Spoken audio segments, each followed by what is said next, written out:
Hello. Okay, welcome back, everybody. We're going to move on to our next presentation. And I have here with me my very, very good friend, Sylvia Sotomayor, and we kind of set up a little bit of an interview. So let us Because I didn't think of what to say, you see. So he has to ask me questions. Okay, so first, Sylvia Sotomayor is somebody that I've known since I've been in the conlanging community. She is the creator of Kalen, which you're going to learn a little bit more about, and you also learn a little bit about Sylvia. So first, this is Sylvia, by the way, and that's my daughter Meridian. And Sylvia is a longtime conlanger in terms of when she started. You know, lots of conlangers start when they're kids. Some of them start quite a bit later. I think you started a little bit in the middle. So go ahead and tell us, Sylvia. I started around 14. I read the Silmarillion in 8th grade. There you are, by the way. Was definitely a gateway drug. And so I mean, I'd read other Tolkien before that, but I think it was that one that actually got me into the whole, I can do this. And so this picture is probably me at 14. This is my high school senior photo. And in between those, Kalinian, which is what I called it in those days, went from being something like just a handful of words to being almost full-blown pseudo-Elvish, because that's what my main inspiration was. And then I got to college, and in an effort to get my grades up, I took a linguistics class and never turned back. And in studying linguistics, Killennian turned from pseudo-Elvish, for a while. I think for one semester it was polysynthetic. For another semester it had ergativity. Basically, whatever struck my fancy in those days. And even though the curriculum didn't so much emphasize it, I read pretty widely in linguistics, and I discovered the whole idea of language universals. Yeah, so let me introduce those to you. Those of you conlangers will know this, but for those of you without a linguistics background, especially at this time, what year around this?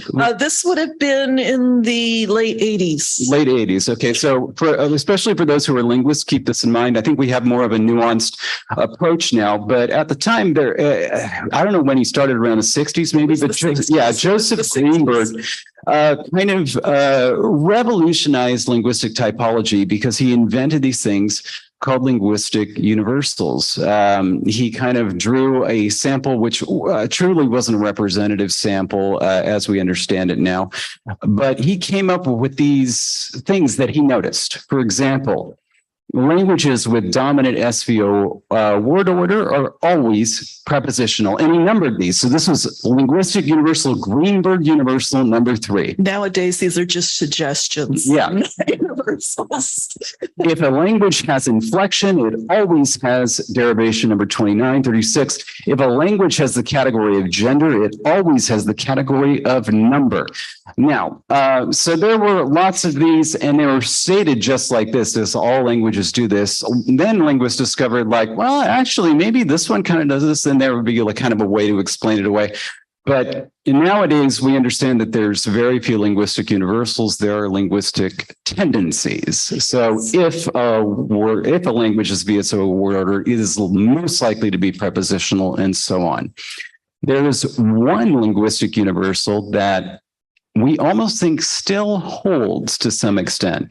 Yes. And that is that all languages have nouns and verbs. And Kellen then turned into something that I could take the verbs out of and make verbless, though you could argue that my 4 little relationals are actually verbs, in which case I have a language with 4 verbs. Yes, let's show people how it works. All right, so we have the language Kalen, which again, kind of, it started in its early stage, and then, from Kalenian to actually being more formally Kalen.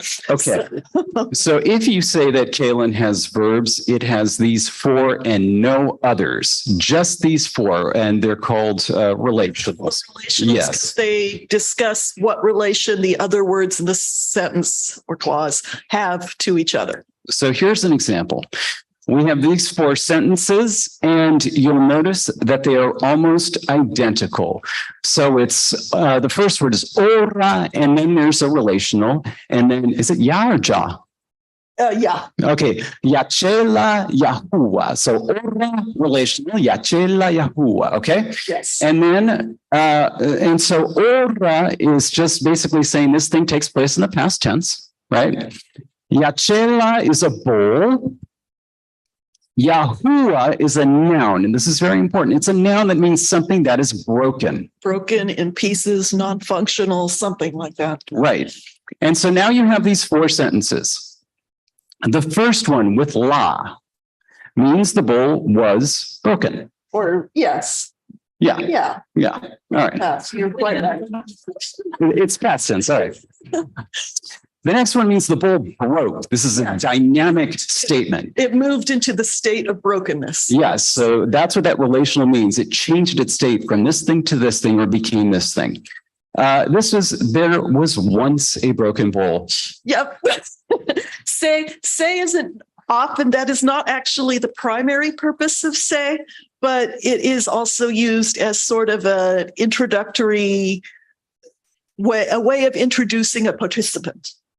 And then the last one is the bowl has a broken part or piece. Yes, right. Exactly. And so, yeah. And so again, these are the only four relationals in the entire language, and everything else is basically a noun, right? Yeah. Or a modifier, yeah. article or something. Yeah. And so with just those four relationals, Sylvia manages to create an entire language. And it's not as if the language is impoverished for verb meanings the way we understand them. It's just that essentially they're spread across the phrase. And most of what we think of as verbal meaning is assigned to a noun. Yes. So. All right. No, sorry.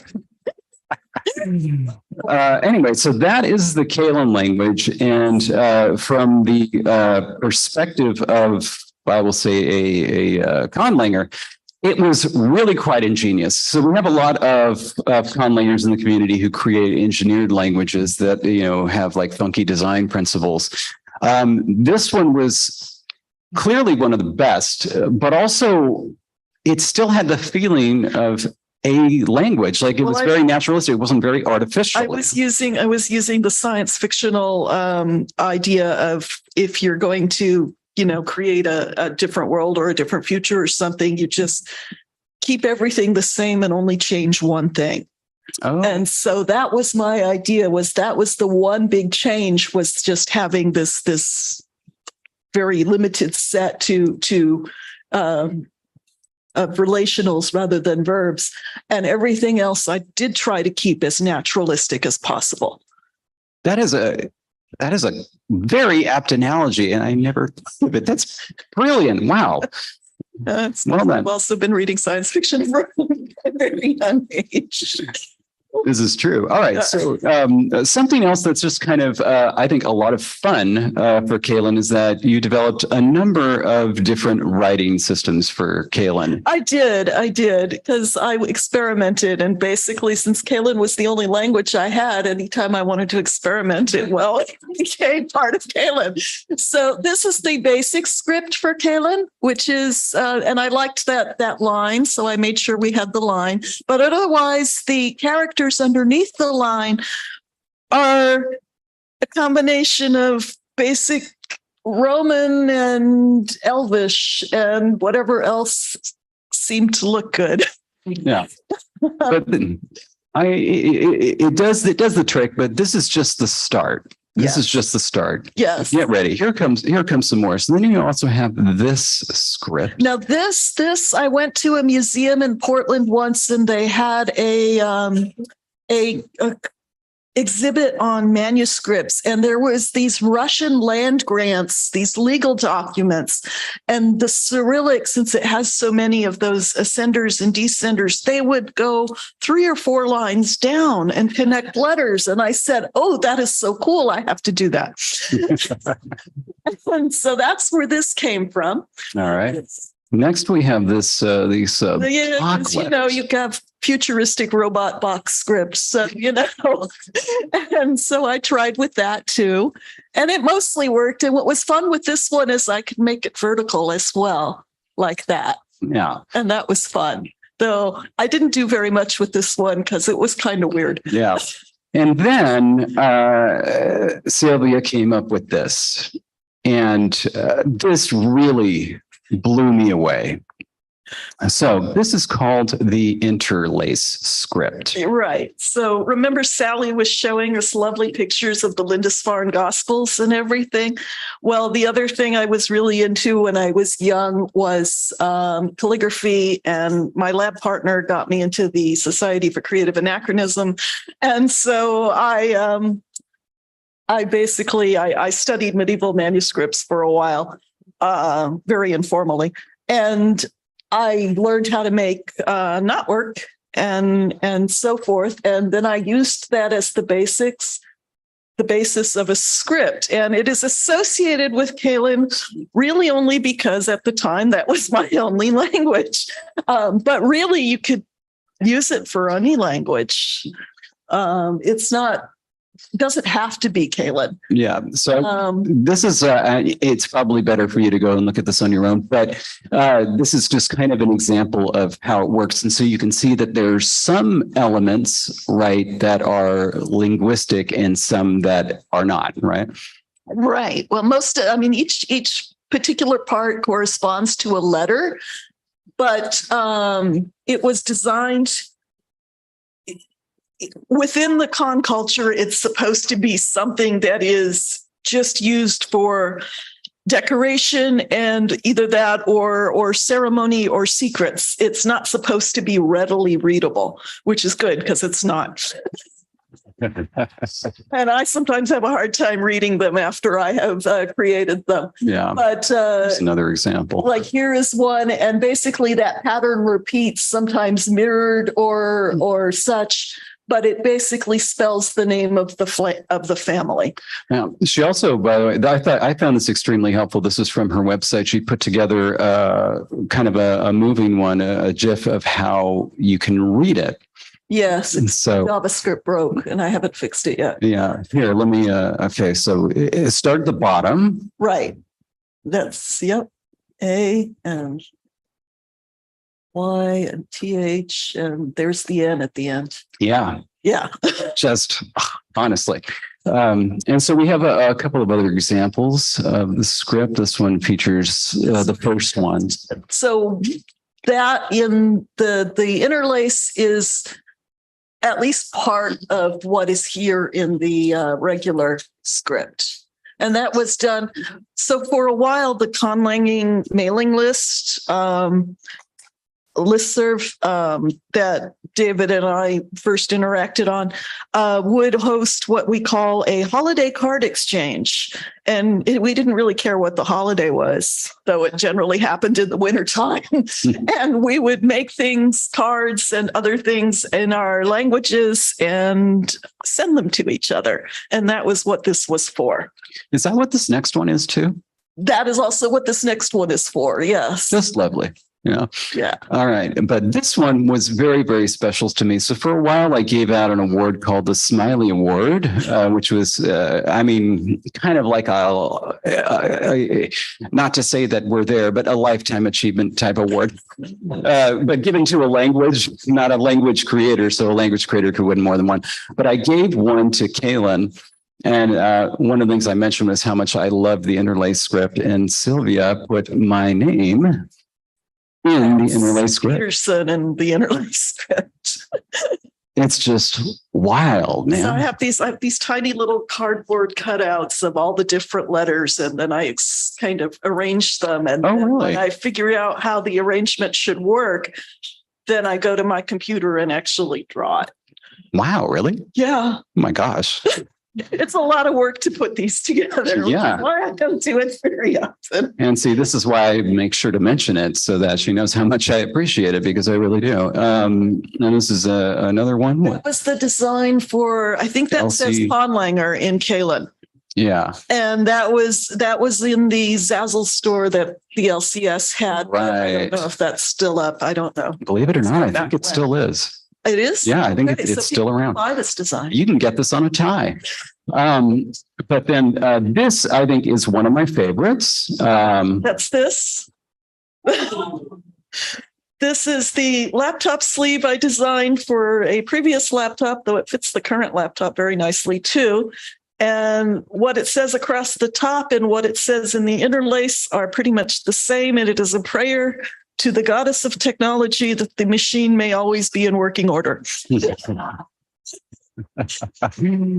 Okay, and then I also wanted to talk a little bit. So Sylvia worked on Kalen for her whole life, long time, and that was your only conlang. I kept saying I'm just a one-woman conlanger, one conlang woman, whatever you want to call it. And then something else happened. And then one day I decided, Kalen doesn't do motion very well. I should try something that does motion better. And that brought us to the language Sotemadu. Yes. And this, and especially the way that you showed it, I think it just really demonstrates something incredible. So we saw already that Kalen had these 4 relationals that kind of accomplished a lot of verbal meaning. Sotemadu has these. Yes. So that's 1, 2, 3, 4, 5, 6, 7, 8, 9, 10 verbs.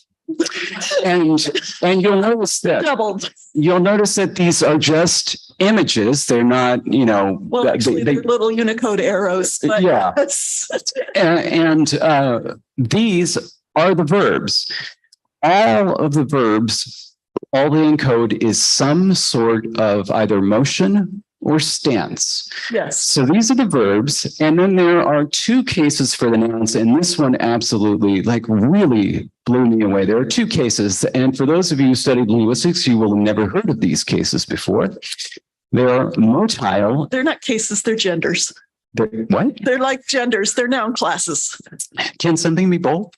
Not really. Well, then how come out with Maybe occasionally but yeah, technically they're like some nouns can be in multiple noun classes. sure. Right. So this is the same thing. Are there some nouns that could only be in one? Yes.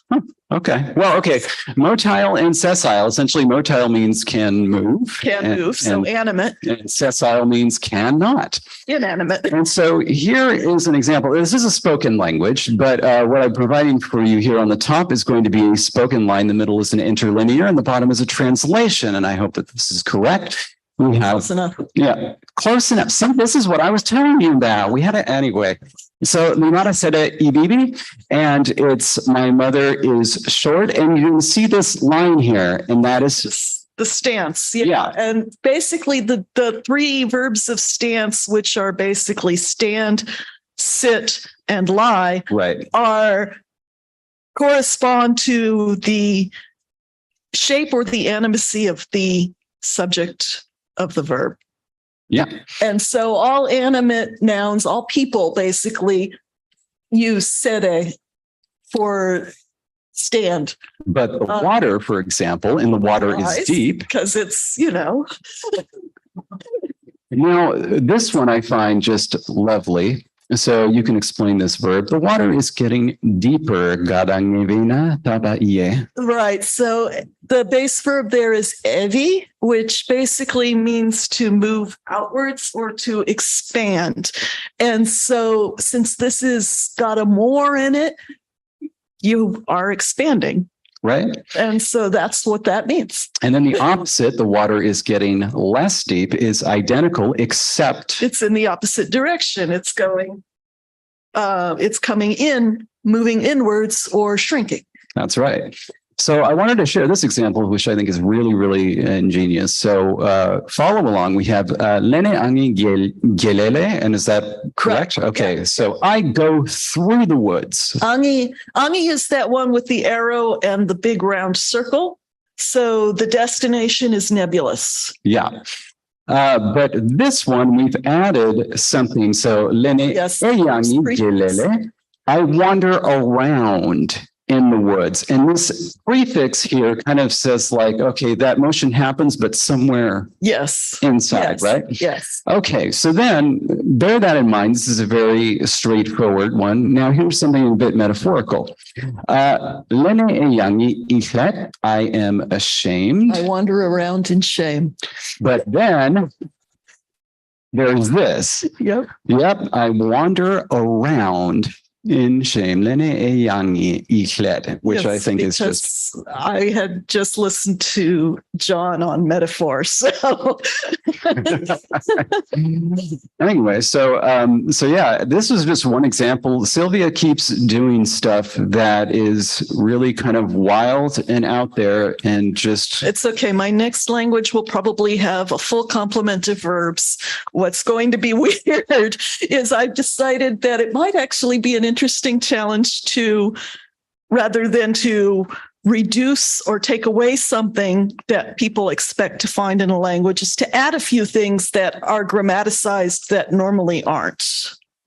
Mhm. And the idea I'm working with, but I haven't yet come up with anything that works, is judgment, basically turning good and bad into grammatical words that have to exist in certain contexts, at least. And so, like, and I decided that good probably is also meaning the same thing as yes. So it probably started as an affirmation particle. You know, you ask a question and you answer yes. And so it also shows up in, like, when I was trying to translate the Talking Rock story. So when I start conlanging, I come up with some idea of the sounds, though it's always subject to revision, some idea of the verbs subject to revision. And then I start trying, and some grammar subject to revision. And then I start trying to translate a couple of things. And one of the first things I tend to translate, there's two texts. One of them is the Talking Rock story that you made up. And the other one is the instructions on how to make tea that Peterson shared. Yeah. Yes. And so, like when you say, because I'm a mean talking rock, because has that same little affirmative particle in it. And though that might not be true in the next iteration of language, we'll see. And then, of course, there's another particle that basically is disapproval. And then I decided that maybe the nouns should also have that. So there's a case system for the nouns, and there is a version that is technically neutral, but ends up being positive more or less, and a version that is definitely disapproving. Got it. And one of the inspirations for all of this, of course, is my cat, who disapproves of everything. So there's my cat. All right. And so if you want to learn more about any of Sylvia's languages, she's prepared some links for you, which you can find right here. But yeah, thank you very, very much. All right. Thank you. Oh my God.